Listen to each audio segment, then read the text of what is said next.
Bienvenidos a un nuevo episodio de su canal, su podcast, Fluyendo. Y hoy tenemos una persona que no sé por qué duramos tanto para traerla, porque una persona que tiene más de 30 años en la comunicación, ha estado en programas de radio, su programa de televisión, ha dado muchas oportunidades a jóvenes, también su programa Vivencias, llevando esas personas que viven en las comunidades, llevando su historia de lo que hacían. Además, estuvo ligado también al Estado, siendo el encargado de INAPA durante 3, 4 años, creo. 8. Y además, actualmente sigue todavía como productor de comunicación. Tuvo el programa durante mucho tiempo, El Más Pegado. Eso era un toque de queda. Se mantuvo por mucho tiempo a la vanguardia, con la línea gráfica, los conceptos. Y en este episodio vamos a compartir con Manuel Báez. Muchísimas gracias, hermano. Gracias por invitarme. Un privilegio para mí estar aquí en tu programa. Para mí también. Y puede sonar cliché porque siempre se lo digo a muchas personas, pero para mí de verdad que me digan que sí, el compartir su historia, trayectoria y saber un poquito más de la persona, siento que de cada uno aprendo algo. Entonces vamos a saber un poco de usted. Lo conocen, del medio, de estar, su labor social, comentando, atacando de manera política muchas veces. Pero ¿de dónde viene Manuel? Manuel viene de una familia humilde, del municipio de Sabana Larga. Ahí yo nací, ahí me crié en el municipio. Y si hay una de las cosas por las que estoy orgulloso es por haber venido de ahí. No solo del municipio de Sabana Larga, sino de la familia de la que vengo. Una de las familias más humildes que yo he podido ver en San José de Ocoa. Pero que eso no nos paralizó nunca, el hecho de ser humilde, de ser pobre. Siempre estuvimos la mira puesta, enfocado en lo que queríamos y sobre todo animado por personas que aunque no tenían ese gran nivel educativo, pero sí con una visión extraordinaria de lo que venía hacia adelante con nosotros. ¿Cómo no tomó más la visión como del trabajo, de tal vez trabajar en el campo o algo de esa manera y enfocarse en sus estudios en ese tiempo? Bueno, porque mi papá decía, trabajen y estudien, porque yo no sé de lo que ustedes van a vivir.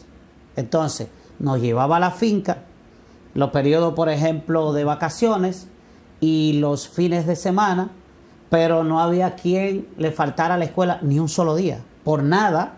Ahí había que estar en la escuela los lunes, de los lunes hasta los viernes, sin fallarle. ¿Y en las tardes? En las tardes entonces nos dedicábamos a cualquier otra labor con mi mamá, que era la que se quedaba en la casa. Y además mi hermano Luis, que fuimos los que más compartimos, William y otros de mis hermanos, también salíamos a buscárnoslo. Yo recuerdo donde Juan Suco, en Sabana Larga, ahí en la finca de Juan Suco, nosotros amarrábamos tomates, recogíamos tomates y hacíamos labores agrícolas aquí, que creo que nos pagaban 50 centavos. Bueno, donde el señor Julio Báez, el papá de Julio Enrique, también, una gente que se portaron tan bien con mi papá, porque era de esa gente que si necesitaba a mi papá algo, nada más tenía que mandarlo a buscar ahí. Y nosotros así como muchachitos, ya estábamos trabajando con mi papá. ¿Cuál fue entonces el trabajo más duro que hizo así en su adolescencia?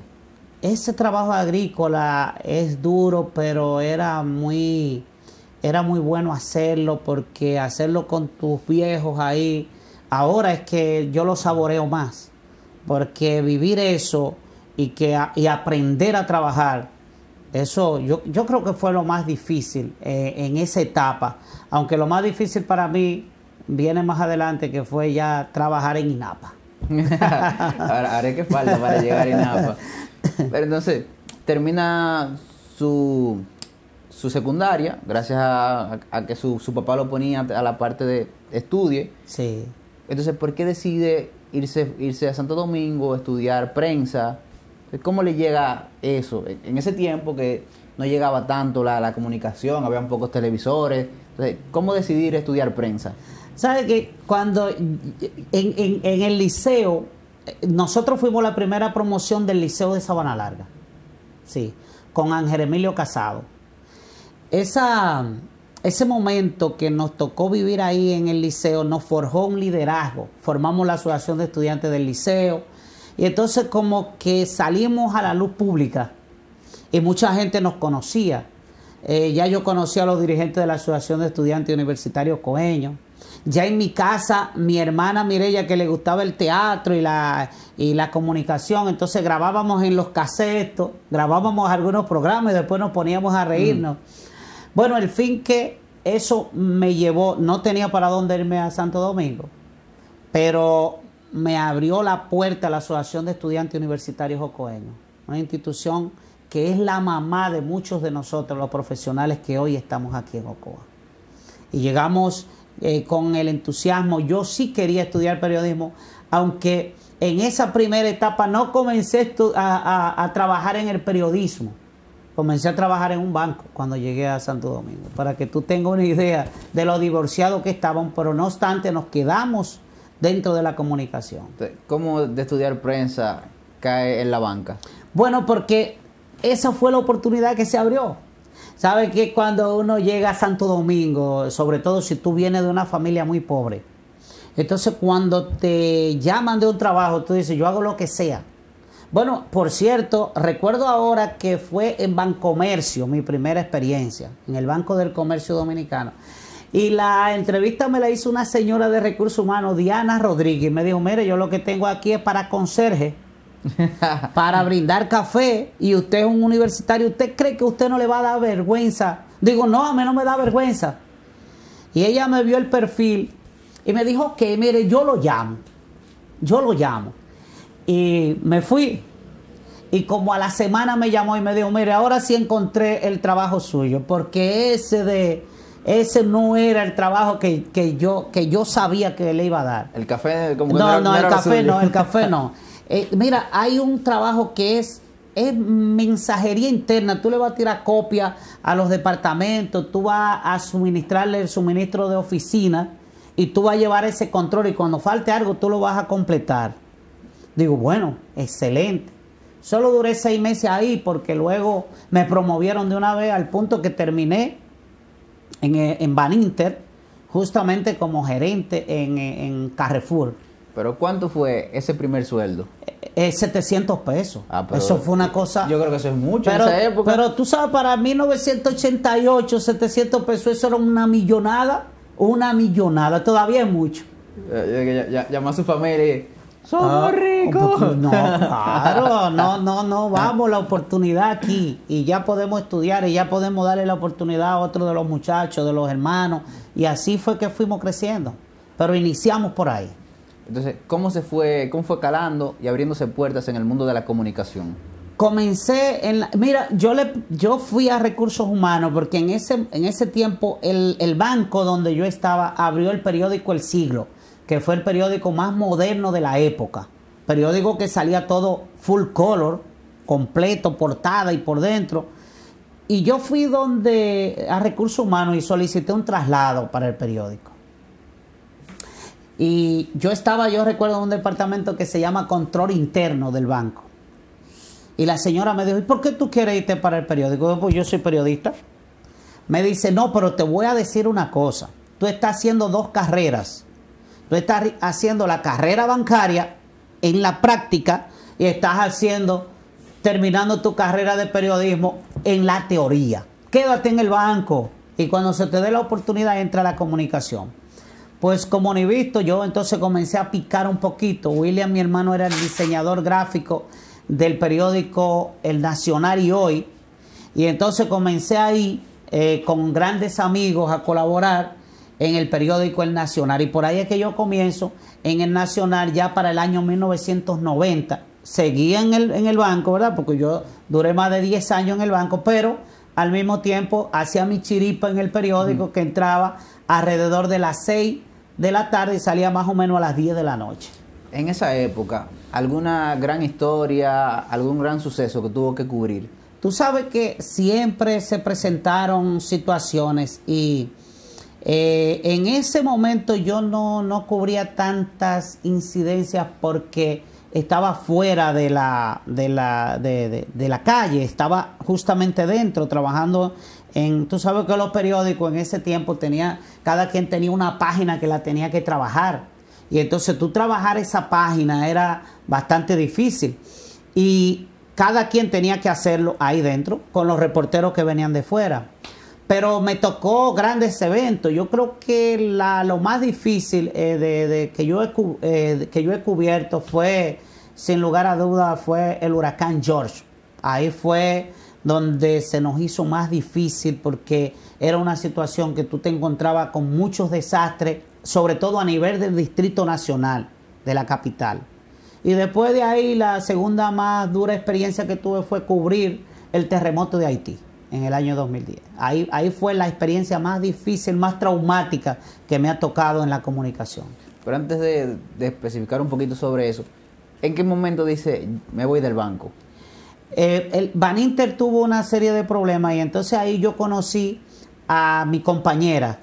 Entonces teníamos que decidir, uno de los dos tenía que renunciar. ¿Y ella trabajaba dónde? En Bancomercio. Justamente le cambiaron el nombre por Baninter. Entonces yo conseguí aquí en Ocoa una contrata con Edesur. Entonces me dieron la contrata, lo que tenía que ver con Sabana Larga, La Ciénega, Nizao, y de ahí, del río para allá, me correspondía a mí con la contrata que nosotros ganamos en Edesur. Y digo, bueno, me voy para mi pueblo. Y ahí entonces que decido dejar todo aquello y arrancar para acá, porque aunque la remuneración era menor, pero la satisfacción era mayor de estar aquí en mi tierra. Volver con la familia. Sí, con la familia y además con un trabajo que yo entendía que podía hacer y que hicimos en ese momento porque eran las comunidades más empobrecidas y que no tenían, la energía eléctrica daba pena por ahí. En Sabana Larga habían, cuando nosotros asumimos, 4 transformadores, 3 aquí en la Fortaleza y 1 allá en el centro de Sabana Larga, más nada. Y de ahí con los contactos, los movimientos, pues logramos que más o menos mejore. Todavía no está bien, pero por lo menos, ¿verdad? Para como estaba en esa época, y fue de gran satisfacción para mí trabajar ahí. ¿En qué año fue eso? Eso fue para el año 2000. Del 2000 en adelante, 2001, 2002, 2003. Que entonces en el 2003 sí entramos a la comunicación aquí en Ocoa. Ok, esa parte, está trabajando en Edesur, tiene su sueldo tranquilo, pero... Yo no trabajaba por sueldo, sino como era una contrata, la mayor cantidad de trabajo que nosotros lográbamos hacer, entonces nos correspondía un %. Pero, ¿en qué momento dice, yo voy a seguir la comunicación, voy a abrir un programa? Creo que empezó en la radio. Sí, sí. Aquí no había televisión. O sea, estaba Telecable, que en el 91 había llegado con Hernán Tejeda, muy visionario Hernán, y sí había emisora de radio. En el 96 Giovanni había abierto la emisora Maniel. Y Giovanni siempre me decía, ¿cuándo es que vamos a iniciar un programa? Porque a nivel nacional había muchos programas. Digo, mira, cuando haya un productor de radio que entienda que no es un programa político, que no es un programa de 2 o 3 días coyuntural, tú me avisas. Y un día Giovanni me llamó y me dijo, yo creo que tenemos a la persona. Y me presentó, yo lo conocía, pero no teníamos esa relación, a Mauri Santana. Juan Santana, a Mauri, hermano de Roberto Santana. Cuando nos reunimos, sí, yo entendí que esa era la persona que necesitábamos para hacer un programa. Y luego entonces nos reunimos con otras personas hasta que entró Salvador Tejeda, el profesor, a Mauri Santana y yo.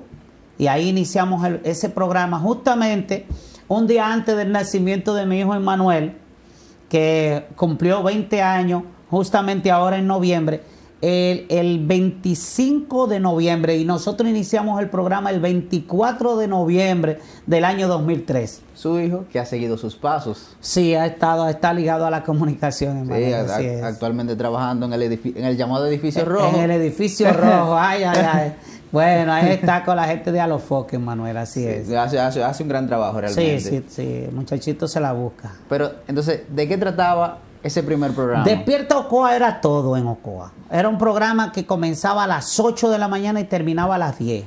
Pero tú te movías desde la vigía donde estaba la emisora y caminaba a Ocoa entero, el recorrido entero, y donde quiera tú escuchabas. Y entonces la gente decía, pero es que yo tengo que irme a trabajar, pero no sé, porque lo que viene puede ser mejor. El asunto es que dimos la talla en ese momento. Después ahí comenzaron a integrarse muchachos nuevos, como el caso de Huáscar Martínez, Ramón Luna. Comenzó a crecer el programa con Julio Roa. Y más de 30 jóvenes de aquí de la provincia. Bueno, por eso hay tantos muchachos ahí en la comunicación. La mayoría pasaron por ese programa Despierta Ocoa. Así es. Hubo alguien que me estuvo expresando el agradecimiento que tiene a la oportunidad que usted le llegó a dar allí en el programa. Y lo que usted dice es cierto, porque recuerdo, yo salía del colegio, sí. Cuando me tocaba salir temprano, yo iba donde mi abuela lo tenía puesto, pasaba por el mercado, y mientras uno iba subiendo, habían diferentes negocios y, sí. y tenían el programa puesto en ese tiempo. Así es, así es. ¿Y en qué momento entonces llega la televisión? La televisión... Ese fue el reto más grande. Yo estaba donde mi hermano Luis en el Almirante. Y él me dijo, te voy a presentar a una persona que trabaja en los medios de comunicación en Europa. Era un moreno altísimo que mucha gente de la que nos está viendo lo conoció. Se llamaba Ronald Carillo. Ronald, que en paz descanse, que murió recientemente.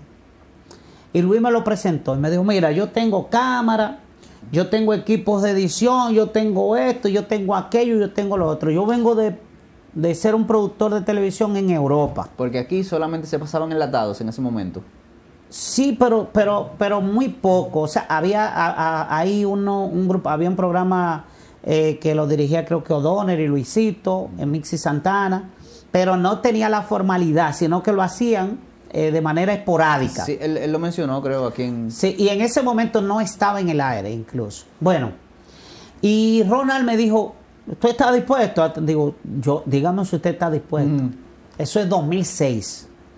Y digo, vámonos a Ocoa para que vea la experiencia. Cuando él llegó aquí, yo recuerdo que lo llevé a la montaña allá de Tatón y él abrió los brazos así y dijo, hay vida en la tierra. Le digo, ese es un buen nombre para el primer reportaje que vamos a hacer. Hay vida en la tierra. Porque él me decía, yo estoy acostumbrado a venir de un país en Europa donde lo que tú ves es cemento, edificio, qué sé yo qué. Voy a Holanda, voy a qué sé yo, y no tengo. Y aquí veo que hay vida. Entonces él exclamó así, hay vida en la tierra. Como se llegó a Marte, a los marcianos. Exactamente. Entonces, de ahí para adelante hicimos una relación muy buena. Comenzamos con ese programa Vivencias, transmitido todos los domingos al mediodía, de 12 a 2 de la tarde.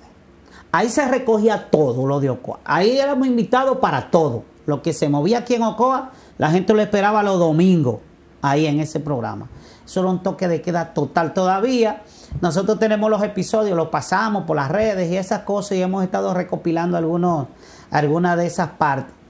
Y Vivencias todavía incluso existe, o sea, después tuve la producción con varias jóvenes que estuvieron trabajando en el programa Vivencias. Luego de que Ronald ya no estaba aquí, nosotros seguimos en la producción con Sorinel Cordero, con Gregorina Fuente y muchos más que formaron parte del programa Vivencias en ese momento. Pero el programa era grabado en diferentes lugares, no tenía como que... No tenía estudio ni nada, no. Pero entonces, ¿en qué momento se empieza a darle carácter al telecable, aquí a hacer un estudio ya donde las personas puedan ir? Y como mencionaba al inicio, de que usted, junto con su hermano, que es diseñador, tenían la parte de llevar una línea gráfica, un concepto de lo que se hacía. Y creo que en un momento usted llegó a tener 3 horas de programa. Sí. Así es, tú sabes que el canal 10 siempre fue el canal de Ocoa, pero era un canal que abría, como está todavía. De hecho, funciona, por ejemplo, para una programación de 2 horas, pero en ese momento entraba un canal con una producción enlatada internacional. Y en ese periodo de tiempo entonces lo contrató una persona, un político aquí, para esas horas de 6 en adelante. Yo había hablado con Hernán, porque Hernán no nos conocemos de aquí, sino que hay un vínculo familiar desde antes. Y entonces Hernán me dijo, pero vamos a sentarnos con Ricardo. ¿Y cuál es la propuesta que tú tienes? Yo dije, mira, Oscuá necesita un canal, pero un canal que tenga una programación completa. Comenzamos a trabajar para ese proyecto en el año 2008, 2007-2008.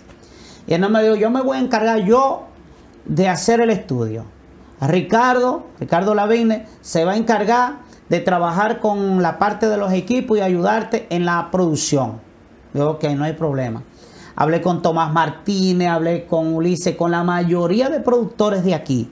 Yo me reuní y hablé con ellos. Les dije, aquí va a haber un canal ahora que a partir de esta fecha va a tener programación. ¿Cómo va a ser? Sí. Iniciamos con una cámara mía y una de Tomás Martínez. Que en paz descanse, Tomás. Que sí, me imagino que es handyman, de esas que... Sí, claro, era de la cinta grandota de VHS, pero la poníamos porque tenía una buena imagen, y con eso comenzamos nosotros a transmitir los programas del Canal 12. Ahí se inició la programación, iniciando con A Todas Luces a las 6 de la tarde, de 6 a 8. Era, ya tú sabes, más adelante, por algunas situaciones de que había más producción en el canal, nosotros redujimos 1 hora y solamente nos quedamos de 6 a 7, como está todavía A Todas Luces, pero porque había que dinamizar un poco el canal. Y de hecho tiene una programación todavía el canal que inicia a las 5, las 4 de la tarde y hasta antes, culmina a las 11 o las 12 de la noche, y los fines de semana tiene programación. O sea, Ocoa tiene lo que uno le llama... con lo que la gente se identifica, porque tú puedes tener, por ejemplo, el telecable aquí tiene un sinnúmero de canales y los demás cables, pero como que la gente se identifica y dice, ese es el que yo quiero ver, el mío. Entonces te ven en el 10 la parte que tiene de programación, y en el 12 que ya tiene programación completa. Así fue que se inició. Pero ¿en qué momento usted suelta los contratos y suelta todo y dice, me quedo con lo que estoy ganando en la comunicación? ¿Tú dices los contratos de Edesur? Sí. No, ya para el año 2003, cuando ya nosotros iniciamos el programa de radio, tú sabes que trabajar en esa empresa y en ese momento tenía mucha presión. Digo, esto no es para mí. Me quedo con esto, puedo aportar más a mi comunidad desde aquí, y ya se había hecho el trabajo, entonces me quedé definitivamente en la comunicación. Y lógicamente con la parte académica, porque luego entonces me contrata la Universidad OIM, pero la parte académica no me tomaba tanto tiempo, y entonces podíamos hacer ambas cosas. Y en la comunicación, ¿qué le ha traído problemas? Tú sabes que no es una tacita de cristal, tú no es jugando bolita ni repartiendo juguetes que tú estás, sino que siempre en la comunicación habrá una parte afectada. Hay unos que no se van a sentir conformes. Yo recuerdo en una ocasión que un candidato a senador me agarró en Sabana Larga, y me saludó, pero entonces me agarró por aquí y me hizo así y me movió el cuello y me dijo, yo te voy a demostrar a ti que no es como tú piensas. Y yo me sacudí, pero tú sabes, y luego entonces digo, no te preocupes, que yo tengo el arma mía, yo la tengo preparada y yo sé por dónde hacerla. Siempre hay amenazas, siempre ha habido, pero te voy a decir, yo he tenido la suerte de que gente que no coincidía conmigo, luego más adelante por el trabajo, que vieron que no era un asunto personal, porque nunca hemos ido a lo personal. Y yo creo que ahí es que tiene que estar el éxito del comunicador, no ir a lo personal. Hay que ir a lo institucional. Si tú tienes diferencia con alguien, pero lo personal déjalo aparte y trabaja con lo institucional. Sí, esas diferencias. Entonces mucha gente de las que luego Entonces se acercaron a uno, oye tú, y le dan los méritos a uno todavía a esta altura de juego. Pero hubo un momento en el que usted tuvo tal vez que exiliarse. 1 o 2 días para que bajara la marea, Santo Domingo, donde una tía. No, yo siempre he tenido mi casa en Santo Domingo. Ah. Sí.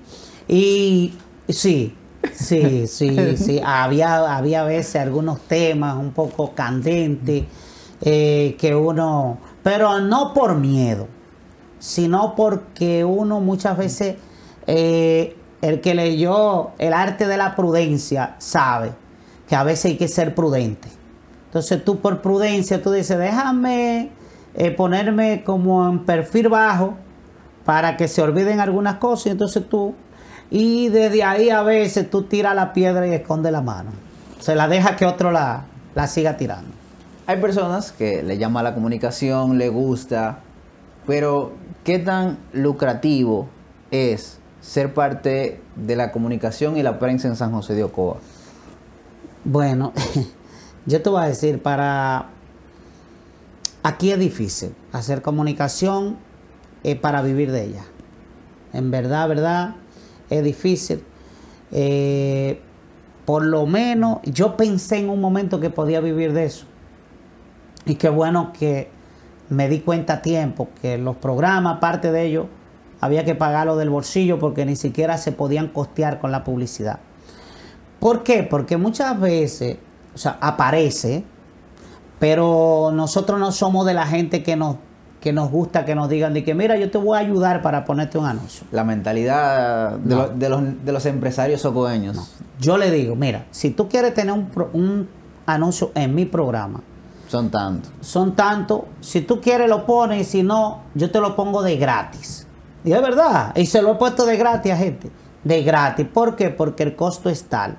No, pero que fulano me cobra esto. Digo, pero es que no es lo que fulano te cobra.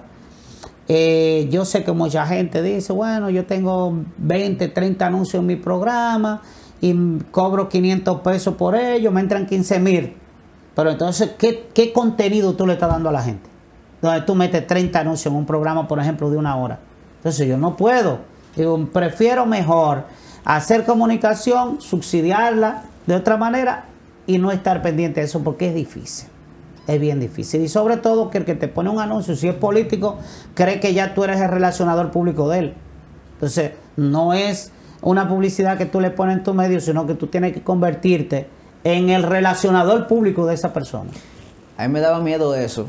Por ejemplo, aquí yo al inicio sentía eso. Sentía, si le pongo un anuncio a un político, me van a relacionar por esa vertiente. Sí. Si le pongo un anuncio, esa persona va a creer que yo no puedo atacarlo. No debe ser. Yo preferí, hasta el momento, sostener mi proyecto, hacer una zapata. Sí. Y ya luego el que venga tiene que manejarse como se maneja el proyecto. Exacto, exactamente. Pero es por falta de visión. Nosotros no hemos tenido la visión del marketing. Incluso yo he trabajado en marketing con políticos de aquí. Nos ha tocado trabajar asesoría política y demás, y ha sido bien difícil por esa misma situación. Un consejito, una clasecita ahora. Sí. Políticos y empresarios, por su conocimiento, su trayectoria, ¿por qué es necesario la publicidad y qué significa realmente la publicidad? Porque es que la publicidad es el medio de financiación de los medios. Tú ves que los medios nuestros aquí resuelven problemas, que maratones, que aquello, que lo otro, todo. O sea, hay una parte social que es más la que se hace aquí en los medios de comunicación. Pero además esos productores tienen que ir a pagar. Entonces, la mayoría de políticos y empresarios entienden que la publicidad es un gasto. Y ahí es donde está el error. La publicidad es una inversión que, óigame, usted lo puede probar, le va a retornar. Pero por mucho te va a retornar. Entonces, véala como una inversión. Y cuando usted se busca gente, no cualquier gente que produzca, por ejemplo, un anuncio de televisión. Usted le dice, José Enrique, yo quiero hacer un anuncio de televisión. Y si usted le dice, yo quiero hacer tal cosa, él le va a decir, no haga eso. Porque él te va a decir, contéstame primero la pregunta, ¿qué tú quieres? O sea, tú tienes que saber en tu negocio qué tú quieres. ¿Y cuál es tu público? Yo veo, por ejemplo, aquí políticos que te dicen de que el político, el fulano de tal que tú te mereces. Entonces yo digo, ese es el eslogan suyo. Sí, ese es mi eslogan. ¿Y por qué tú me estás diciendo que tú eres el que yo me merezco? ¿Por qué tú mejor no me haces un eslogan basado en objetivos? Asesoría gratis estamos dando aquí. Porque debe de ser así. ¿Cuál es tu objetivo? ¿Qué tú persigues? Bueno, yo prefiero trabajar y el trabajo honesto. Entonces, háblame del trabajo y de la honestidad en tu eslogan de campaña. O sea, véndeme así porque ese es tu objetivo. No me venga a decir de que estoy aquí por ustedes. Por ejemplo, un eslogan de campaña. ¿Eso qué? Pues mira, si tú quieres, vete. Claro, eso es lo que dirá mucha gente. Y se ve como arrogante, prepotente. Entonces, el consejo a los políticos, mire, asesórese, tómese un tiempito. Y hay mucha gente que dice, yo siempre he ganado así. Sí, pero ya no es así. Ya la política no está así de esa manera. El punto de adaptarse a los tiempos. Adaptarse necesariamente. Que lo que hablábamos, usted estaba en la radio, pasó a la televisión, pero ahora mismo estamos en el tiempo de las redes sociales. Claro, mira este programa, esto lo va a ver miles y miles y miles de gente y lo puede ir viendo de camino a la capital, lo puede ir escuchando. ¿Por qué? Porque tenemos esa facilidad. Y la parte que perdura en el tiempo. Claro, que sí, hay que innovar, hay que cambiar, hay que ir revolucionando porque las cosas no son estáticas. Es así. Volvemos. Manuel Báez, un momento de asesoría gratis para cada uno de ustedes. Del programa, llegó un momento que usted se vio muy cercano a esa parte política, muy mezclado. Salió de su parte tal vez de no tener bandos a verse sí muy ligado a un partido político. ¿Fue una buena decisión? ¿No debió hacerlo? ¿Debió mantenerse un poco más imparcial? Sí, pero lo que pasa es que aquí se confunden las cosas. Yo trabajo mi especialidad en relaciones públicas y marketing. Y estudié gerencia política. Bueno, lo estudié con el profesor Diomedes, que llegó hasta un grado avanzado, y luego nosotros terminamos la gerencia política en INTE. Hace mucho que no se dice esto en el podcast. Estudió en la UAS, ¿cierto? Sí, yo estudié periodismo en la UAS. ¿Y su experiencia de huelga más traumática? Bueno, tengo esta marca que está aquí, que fue una bomba lacrimógena que le devolvimos a un policía. Sí, nos tocó con un grupo muy fogoso de aquí, muy fogoso. Y ahí en la calle principal siempre se armaban sus líos. Entonces, ese día los policías estaban, nos favorecía a nosotros. ¿Por qué? Porque ahí hay una bajadita en la calle que sube a la Tiradentes, ¿verdad? La Tiradentes. Está la Alma Mater, entonces de ahí para allá es Tiradentes. ¿Qué pasa? Es inclinada esa parte de ahí para los que conocen la UAS. Y ellos nos estaban tirando bombas lacrimógenas desde arriba, desde la Bolívar, y nosotros estábamos abajo, ahí en la Correy Cidrón, pero en esa parte de ahí. Entonces, en la Correy Cidrón no, en la parte de arriba de la José Contreras. Entonces están ellos disparando bombas, pero el humo se le devolvía a ellos. O sea, y la brisa estaba a favor de nosotros y entonces se devolvía para allá y así podíamos nosotros agarrar la bomba y devolvérsela a ellos y se la tirábamos y le quedaba ahí mismo en los pies. Y esa fue una de las experiencias. Esa marca que tengo aquí fue precisamente esa, porque ellos tiraban unas bombas. Habían una que era unas gomas como un tubito, pero esta era una lata. Y esas latas se calentaban, que eso era lo último. Los anteriores, todos, sus experiencias que salían corriendo. No. Manuel era de los principales. Estábamos ahí no por hacer daño ni por molestar a nadie, sino porque estábamos buscando reivindicaciones. ¿Tú entiendes? Reivindicaciones. A mí, y nos tocó, y de hecho logramos. La UAS tiene muchos de los objetivos logrados por ese grupo en los que estuvimos nosotros en esa época. Claro, mucho más anterior era mucho más revolucionario, trabajaban mucho más en eso, pero también a nosotros nos tocó. Volvemos a lo que estábamos hablando, de la parte de la política, el marketing. Sí, entonces, ¿qué pasa? Aquí hubo un momento que la gente pensaba que la política estaba enfocada solamente a una sola persona. Y parecía un solo partido, unipersonal. Y pensábamos que más nadie podía aquí en Ocoa. Bueno, vimos un estudio de ese momento que decía que solamente un político alcanzaba más del 10% en Ocoa cuando se medía. Es decir, el 10% de preferencia de la gente, de conocido y demás, solamente lo tenía un solo político en Ocoa, que todo el mundo sabe.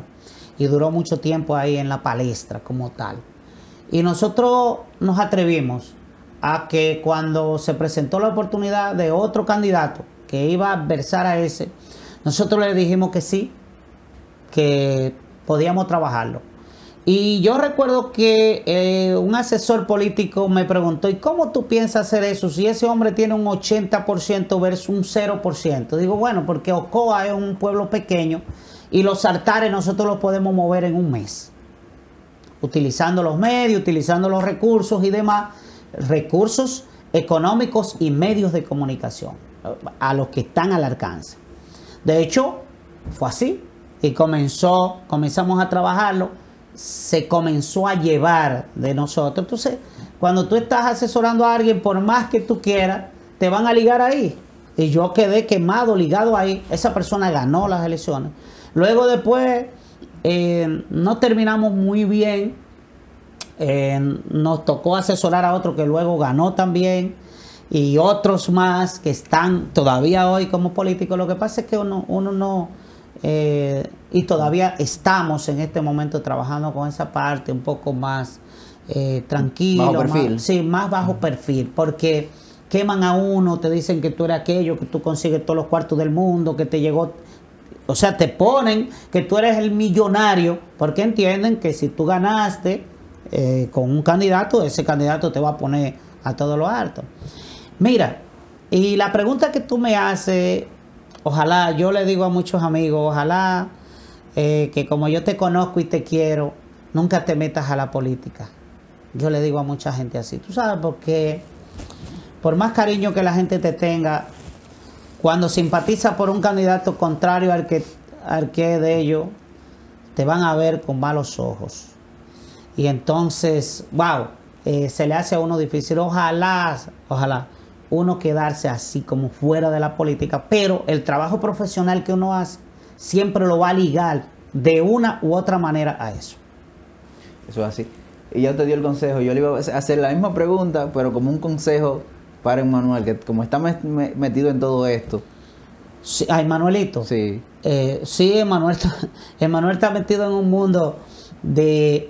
Pero el mundo en el que está Emmanuel ahora es más social, sí, él está más que político. Entretenimiento. Sí, realmente. más entretenimiento que político. Y pienso, pero le ha tocado también, porque lógicamente esto arrastra. Y él ha tenido y tiene, y ahora vamos a tener que trabajar incluso algunos spots de algunos candidatos y eso. O sea, es casi imposible desligar la parte profesional. Ahora, la parte personal sí, me gustaría que él lo deje a un lado. Incluso hubo uno que me llamó en estos días y me dijo, mira, pero ese muchachito tuyo que está bien encaminado, vamos a inscribirlo en el partido. Y ahí ya, estando en el partido es otra cosa. Digo, no me lo contamine. Déjalo así. Déjalo así, ni en un partido, ni en otro, ni en otro, ni en otro. Si él decide por cuenta propia apoyar a alguien de un partido de aquel, que lo haga, pero no porque uno incida para que se inscriba en ningún partido. Pero esa incidencia política lo llevó a un puesto gubernamental, básicamente, que es la parte de INAPA. Sí y no. Sí y no. Yo llegué a INAPA no porque ningún político me recomendó. Y lo estoy diciendo públicamente aquí. Y que aparezca un solo, que diga que me recomendó. Para gran parte de la población, usted estuvo por recomendación política. Sí, pero no hay un solo político de aquí que pueda decir. Hay un amigo que estaba en INAPA, que lo designó el presidente Danilo Medina como director. Amigo mío. Trabajamos juntos en la parte privada. Y él me dijo, mira, óyeme, yo te necesito. yo estoy trabajando las gerencias. Yo quiero hacer una gerencia en Ocoa, en INAPA. Yo le dije, pero es que eso es imposible, no. Justamente me había llamado Marchena, que quería que yo trabajara con él en la parte, en mi área de la comunicación. Digo, estoy hablando de Alberto Orguín, el director de INAPA. Y yo le dije que a mí se me hace cuesta arriba, porque ya tengo este compromiso con Marchena. Me dijo, no. ¿Cuánto te va a pagar Marchena? Yo le dije, yo no sé cuánto me va a pagar Marchena. Dice, si él te va a pagar 20, yo te pago 40. Si él te va a pagar 40, yo te pago 45. Es decir, que me puso una escala. Digo, ¿por qué no me dijiste si me va a pagar 40, tú me pagas 80? No, duplicarlo también. No, ahí no lo duplicó. Entonces, no me quedó. Y bien, Alberto, muy amigo de Manuelito, porque estuvimos ligados en un trabajo que él hizo aquí en el Arroyo Las Vacas, en Sabana Larga, hace un tiempo. Entonces yo andaba siempre con Emanuel en la parte profesional. Y Emanuelito siempre, yo tuve que comprarle una cámara a Emanuel. O sea, yo andaba grabando y Emanuelito también con otra camarita más chiquita.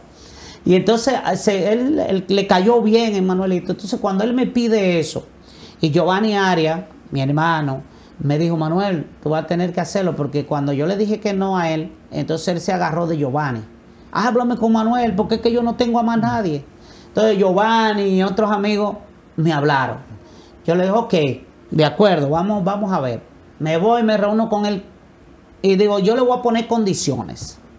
Y le llevo fotos de lo que es INAPA en Ocoa.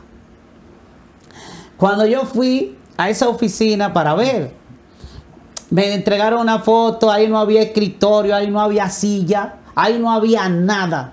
Y era una oficina en un cuartico que esto le da 20 patás a donde estaba. Pero un personal maravilloso que había ahí, sí, de hombres y mujeres con entusiasmo, que daban un servicio bueno a pesar de las precariedades, una cosa increíble. Sí, pues no había sistema, No había nada. Yo digo, si yo te pongo condiciones, primero tienes que mejorarme el sueldo a los empleados, ponerme una oficina como va, sistematizarme. Digo, ¿por qué tú estás pidiendo? Pídele eso al presidente. Digo, bueno, si hay que pedírselo al presidente, se lo vamos a pedir. Pero usted me dijo, ok, vamos a hacer una cosa. Graba ahora en los barrios cómo está la gente, la percepción que tiene INAPA antes de tú llegar, para que después cuando tú te vayas, haga lo mismo. Digo, ok, acepté. Tú vas a decir, comenzamos a hacer un trabajo en INAPA para que eso sea hoy una institución envidiable. Cualquiera quiere trabajar en INAPA. Quizá los sueldos todavía no alcanzan, pero cualquiera quiere dirigir a INAPA. O sea, ya no es una institución como la paupérrima, la Cenicienta, no. Ahora dejamos a INAPA en unas condiciones con oficinas decentes aquí en Sabana Larga y en otros puntos, computarizado.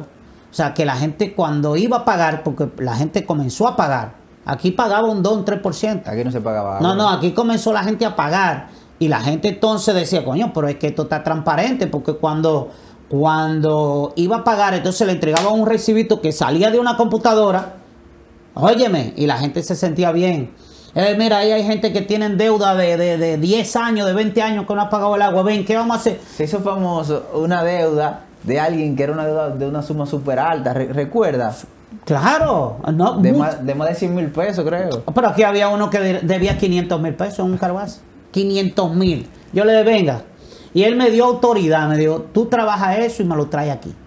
Me dijo, pero tráigame la cosa bien, porque por ustedes cuando viene a ver yo voy a caer preso. Digo, no, por eso no. Así lo hicimos. Y aquí quedó poca gente con deudas de esa magnitud.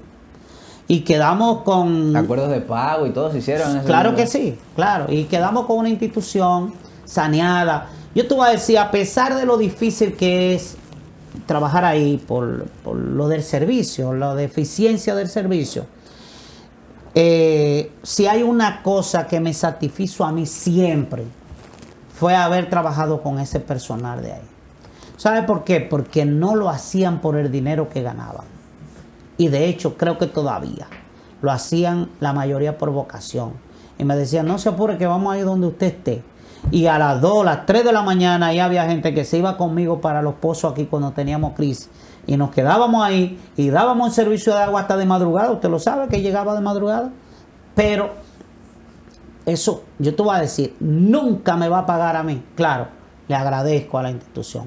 Pero nunca, yo nunca donde estoy trabajo por el sueldo. A mí nunca me pagan lo que yo me gano cuando yo me entrego a trabajar.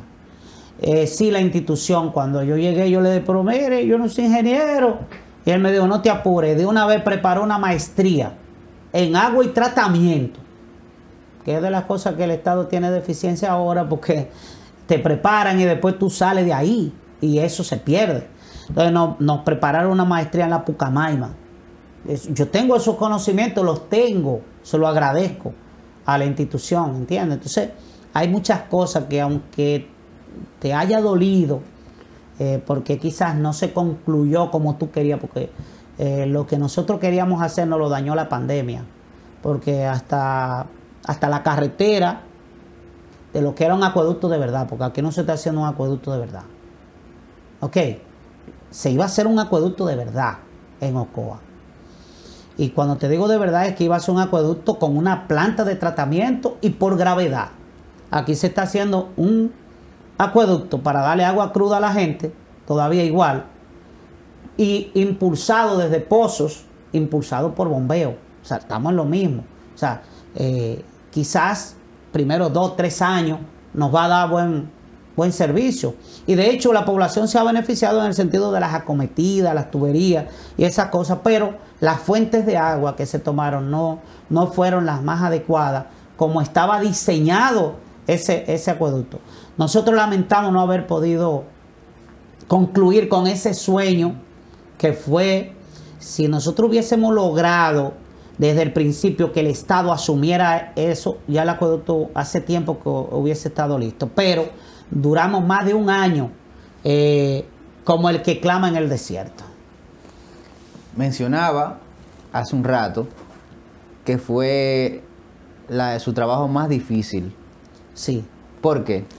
Bueno, porque la gente, sobre todo, mira, el que te paga el servicio va donde ti y te dice, José Enrique, tú puedes, porque estamos precarios en el sector, tú puedes que envíen el servicio por allá. Sí, y entonces tú le buscas la vuelta.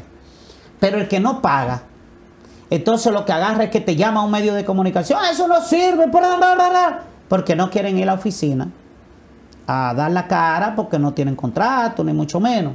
Entonces esa es la parte más difícil de la gente. Y lo más difícil también tú saber, es lo más difícil, tú saber, José Enrique, que la gente no tiene agua en su casa. Entonces no tiene agua en su casa y el agua es necesaria. Entonces tú dices, óyeme, si yo me pongo en el lugar de esa gente que no tiene agua, te da dolor de cabeza. Porque cuando tú ves un baño sucio en tu casa, cuando tú no tienes con qué bañarte, o bañar a los muchachitos para ir a la escuela, o lavarle el uniforme, no es fácil. Entonces, yo digo que es difícil porque quizás si hay de las cosas que yo he comenzado y no logré terminar, fue precisamente hacer eso que yo quería, que todos los barrios de Ocoa terminaran con un acueducto de verdad y con servicio de verdad. Esa parte en mi vida quedó inconcluso. Una parte. Pero no me interesa volver, o sea, que lo termine otro porque a mí no me interesa. Una parte que es un poco hasta cómica es que usted iba a su programa de 6 a 8, entonces luego tenía que ver otros programas y llamar a otros programas para responder, porque tal vez no llamaban a su programa, pero sí llamaban, por ejemplo, a Ecos de la Provincia, y usted tenía que llamar también, ya no como comunicador, sino como el encargado de INAPA. Sí. Llevar esos dos papeles. Mira, porque yo dije una cosa, a mí me hicieron una entrevista en el gobierno de Ocoa y me preguntaron cuando yo asumí el cargo de INAPA, entonces, ¿qué va a pasar con la comunicación? Y yo le dije, mire, si a mí me ponen a elegir entre la comunicación e INAPA, yo me voy a quedar en la comunicación y voy a renunciar de INAPA. Pero al menos logramos Y yo veía a la gente cuando me llamaba a mi programa, que yo estaba ahí, yo lo veía como una oportunidad también de enseñar a la gente y de educarlo. Y de decirle, señores, es verdad que hay crisis, pero cuando yo paso por la Canadá veo eso que es un río de agua que hay ahí. Entonces el 50% del agua aquí se está desperdiciando, vamos a hacer conciencia. La gente me tenía miedo cuando yo pasaba porque yo me le paraba en el medio. Le decía, pero de por Dios, eso no se puede con una manguera lavando la casa, en crisis. Entonces, todas esas cosas sirven de experiencia. Ahora, hay una cosa, nunca renuncié, nunca salí de mi programa. La gente me decía, pero ¿por qué tú vas a ese programa en medio de crisis? Digo, bueno, porque también me ha tocado en medio de bondad. Porque administrar, el mejor administrador es el que administra cuando no hay crisis. Pero el administrador que te administra con crisis y sale de ella, entonces ese es un verdadero administrador. ¿Qué pasaba por su cabeza en el momento que le toca entregar el cargo? ¿Qué va a salir de eso? Bueno, hacía mucho que yo quería. No me lo permitía, porque tú sabes, a veces ya tú estás ligado como a un segmento político-social que no te permite. Yo hice mi carta varias veces porque yo no quería estar ahí. Primero porque no se respondió a tiempo lo de la construcción de un acueducto y todo eso, pero te ataba ahí.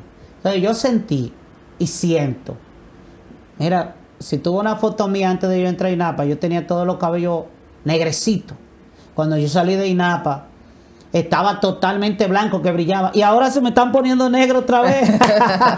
Mira qué cosa. Estoy sintiendo, cuando veo por aquí, digo, pero mira, tengo mayor cantidad de cabello negro. Parece que el estrés, ahora, la tranquilidad, el relax, ha dado resultado. Pero sí, yo sentí un gran alivio. Y de verdad que lo económico nunca fue un factor para yo estar en INAPA. Quiero que lo sepa mucha gente. Primero, porque no era un sueldo de lujo. Segundo, porque ese sueldo se quedaba ahí mismo en la institución. Siempre va el compañero que tiene una receta, el amigo, aquel, el otro, se queda ahí mismo.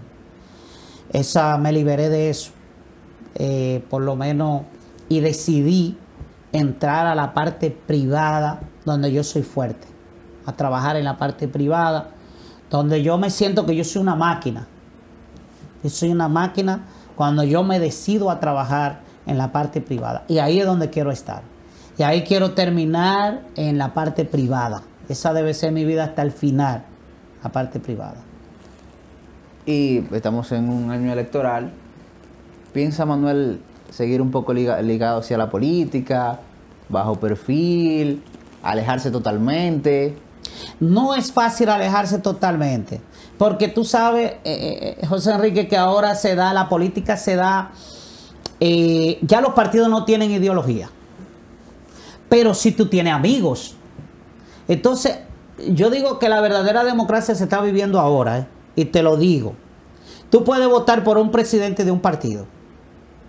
Tú puedes votar por un senador de un partido diferente al del presidente. Puedes votar por un diputado diferente al del presidente y al del senador. Entonces, puedes votar por un síndico diferente al del presidente, al del senador y al del diputado. Puedes votar por un regidor diferente al del presidente, al del senador, al del diputado y al del síndico. Entonces tú tienes 5 opciones diferentes totalmente. En algún lado tú vas a tener que inclinarte por un amigo, porque ya tú dices, si yo soy de tal partido y nadie me cambia de ahí, y el hermano tuyo que aspira en aquel partido, o el primo tuyo, o el amigo, o el que siempre te ha apoyado, entonces tú también tienes que analizarlo. Entonces estar totalmente fuera es imposible, y sobre todo la gente que trabaja el marketing y la publicidad, las relaciones públicas como nosotros, siempre hay amigos que se acercan, y de hecho tengo algunos que se han acercado, me dicen quiero que me asesore, yo quiero cómo hacer el discurso, cómo trabajar, cómo enfocar el plan estratégico de mi campaña. Incluso ahora mismo estoy trabajando 2 planes estratégicos con una persona también que me acompaña para hacerlo, especialista internacional. Entonces, estoy trabajando en esa área de par de plan estratégico de político, que yo estoy casi seguro que si lo llevan al pie de la letra van a triunfar. Van a triunfar. Vamos a hablar un poco ahí también como experto. ¿Cómo usted ve los políticos de San José de Ocoa a nivel de proyección, de marketing, de presencia? ¿Cómo usted los ve desde su conocimiento? Bueno, a mí me gustaría tener políticos un poco diferentes, que se enfoquen más en su función como tal y que vendan eso. Y yo te ponía un ejemplo ahorita porque tú ahora mismo vas donde un político de los nuestros y tú le dices, okay, yo estoy interesado en conocer tu plan de trabajo, tu estrategia, ¿qué tú vas a hacer? Ayudar a la gente. Sí, pero ¿qué? ¿Cómo? O sea, tú vas a contratar expertos, tú vas a hacer estudios de mercado para crear políticas sociales, políticas públicas. O sea, eso es difícil. Entonces tú le dices, tú le hablas a ciertos políticos de aquí, ¿qué son las políticas públicas? Y se te quedan. Es más, tú le hablas a legisladores. Y tú le dices, ¿usted me puede decir cuáles son las 3 principales funciones de un legislador? Aspirantes y que actualmente estén ahí. Y se te quedan, buscarle ayuda a la gente, hacer qué sé yo qué. Totalmente divorciado de lo que es la función como tal. Por eso tenemos que la búsqueda principal de la gente, a lo que lo han enseñado nuestros políticos, es el clientelismo.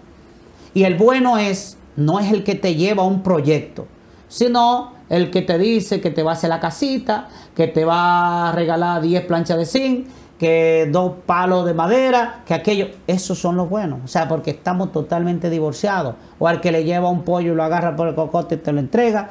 O una funda con 2 o 3 cosas y te tira a las redes sociales. O sea, jugando con la dignidad de la gente. Entonces, a mí me gustaría tener políticos diferentes. Yo creo que ahora se está presentando una coyuntura que pudiéramos tener algunos políticos diferentes. Yo sueño con eso. En el que le den más importancia al ser humano, al individuo, a la persona, que le den mucho más importancia que a otros factores de proyección muy particular y personal. Y la otra parte de que al joven se le hace tan difícil llegar por lo mismo de que la cultura, lo que se vende es el que está en el medio, pero tal vez el joven que va subiendo, que no tiene los recursos, la diputada Josefa, que dijo que se van 25 millones en una diputación, me imagino que para senador se van 50, que para alcalde se van 40, entonces las personas que tal vez tengan lo que usted busca, no tienen los recursos. Pero yo quisiera que los jóvenes no cojan miedo a eso. Que no se lleven de eso. Mira, es verdad, ya el voto afectivo no existe. No existe. Y te lo digo porque, por ejemplo, ahora Manuel Báez dice, voy a aspirar a síndico. Y bueno, porque todo el mundo, en todos los barrios que yo llego, Manuel para acá, Manuel para allá, y se me mete en la cabeza que yo puedo aspirar a alcalde, a senador, a diputado, bien. Y yo hago un proyecto y lo monto. Y lo que tú tienes es que cuidarte porque ese afecto te lo compran y se convierte el voto afectivo por el efectivo, te lo cambian. Entonces, pero es porque todavía yo creo que no se ha llegado a madurar de la mejor manera con la gente. Decirle, mira, yo sé que estoy compitiendo con esto, yo tengo una propuesta diferente. O sea, por eso te digo que no hay que coger miedo por eso. Y hay muchos ejemplos de jóvenes que han llegado sin tener dinero, y la gente por el afecto, y lo han demostrado. Y el que va y le quiere dar efectivo, le cogen el efectivo y votan por lo afectivo. Entonces yo creo que se puede. No coger miedo a que los políticos mismos que están en los medios ahora le dicen de que no, se gastan 100 millones, no te metes en eso, ¿quién se va a meter en eso? Porque hay mucha gente que quiere que los dejen a ellos ahí solos. Pero está el problema, que entonces tiene la idea, pero en este tiempo, si usted no tiene el recurso, tiene que usar las redes por lo menos. Sí, claro, pero ya eso está al alcance de todo el mundo. Que incluso debe y se ha estado promoviendo que sea un derecho humano. El asunto del internet, sobre todo, como derecho humano. ¿Por qué? Porque incluso yo no sabía, no sé si tú sabes, que se consideró analfabeto a la gente que no sabía leer y escribir. Pero ahora, yo conozco gente, por ejemplo, yo en estos días estaba hablando con una señora, entonces ella me dijo, le escribí un mensaje por WhatsApp. Entonces me dijo, ay, por favor, mire, mándeme una nota de voz que la pantalla de mi teléfono no está buena. Entonces después cuando me enteré era que no sabía leer. Pero no es analfabeta esa persona ya, porque sabe buscar dónde yo estoy y dejarme una nota de voz. ¿Entiendes? O sea, no necesariamente tiene que ser analfabeta. Entonces ya como está al alcance de mucha gente y todavía debe de llegar a más, yo creo que es una buena idea que los jóvenes abran su página en Instagram, en Facebook, en qué sé yo qué, comiencen a decir, pero una cosa con seriedad y que la gente lo vea como tal. Ah, mira, eso es un proyecto y yo creo en él, pero que no lo haga como lo hacen los políticos tradicionales, sino que lo haga diferente y que su foto que vaya a proyectar, hágala diferente, no haga una foto ahí maquillada, quitándose 20, 30 años, no haga la foto suya y póngase como usted es. Y búsquese un buen fotógrafo y un buen diseñador. Aquí puede venir, aquí mismo. Aquí le hacemos te pregunta de José Enrique y eso es, yo te sabe. Yo hace tiempo no estoy diseñando ya, pero está HC Studio, está Yugay Studio, a Marco, para que le hagan un diseño bien, porque... Atención políticos, por Dios. Porque ¿cómo usted va a salir en una foto por ahí con un pelo aquí saliéndosele de ahí? En un afiche. Unos diseños que son digitales y se ven pálidos. Pálidos, ¿no? Sí, porque tú sabes lo que pasa ahí.